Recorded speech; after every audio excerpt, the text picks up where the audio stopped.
그저 핸드폰에 온 게임에 참가하겠냐는 메시지. 너무나 흔히 있는 일에 별 생각 없이 확인 버튼을 누르자 이 세계로 떨어졌습니다. 게임과 같은 튜토리얼이라는 말과 자신의 능력이 수치로 표시되는 상태창, 그리고 지급되는 활, 검, 창과 같은 중세 무기들. 똑똑한 주인공은 빠르게 현실을 받아들이고 놀랍게도 처음부터 영웅급 특성을 가지고 있었죠. 자신과 다른 사람들의 상태창과 숨겨진 재능 등급을 알 수 있는 능력이죠. 그리고 확인한 자신의 상태창에서 지능과 행운을 제외한 모든 능력치가 일반인만도 못하다는 사실상 사형 선고와 다름없는 이야기가 내려집니다. 그리고 약자인 자신이 살아남기 위해 독해지기로 마음먹습니다. 오늘 리뷰할 소설은 회귀자 사용 설명서입니다. 자신 말고도 다른 사람의 능력을 확인할 수 있다는 건 엄청난 능력이었고, 다른 사람들의 능력을 확인하던 중 특이한 사람을 발견합니다. 모든 능력치가 최상급 잠재력에 회귀했다는 특성. 나약한 주인공은 반드시 이 사람의 동료가 되어서 버스를 타기로 합니다. 회귀자 사용 설명서. 주인공이 쓰레기에 악랄하기로 유명한 소설이죠. 주인공은 정치질을 아주 잘하고 선동과 날조의 대가입니다. 한번 적으로 인식하면 완전히 무너뜨리기 위해 없는 죄도 뒤집어 씌우는 주인공이죠. 예를 들어 주인공이 옆집 아저씨한테 악의적으로 뺨을 맞았습니다. 그러면 주인공은 자신을 때린 옆집 아저씨를 어떻게 처리할까요?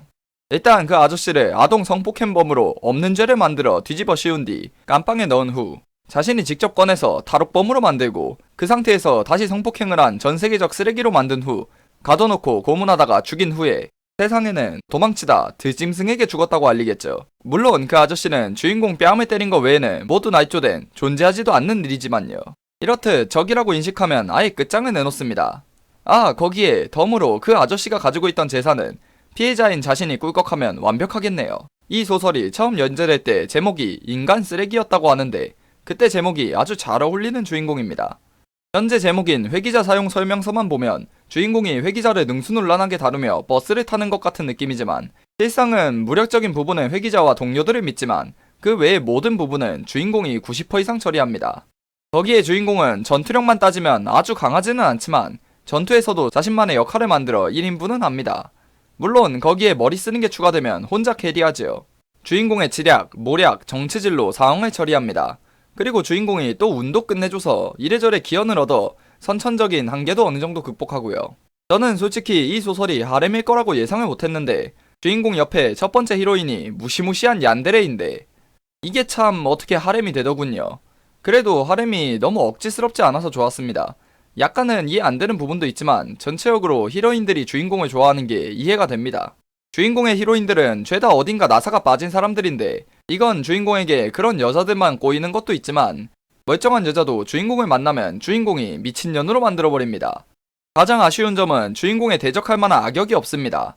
라이벌까지는 아니어도 주인공을 위협하는 수준의 똑똑한 적이 없어서 이 부분은 좀 아쉽습니다. 어느 정도 똑똑한 조연도 있지만 그마저도 주인공의 아군입니다.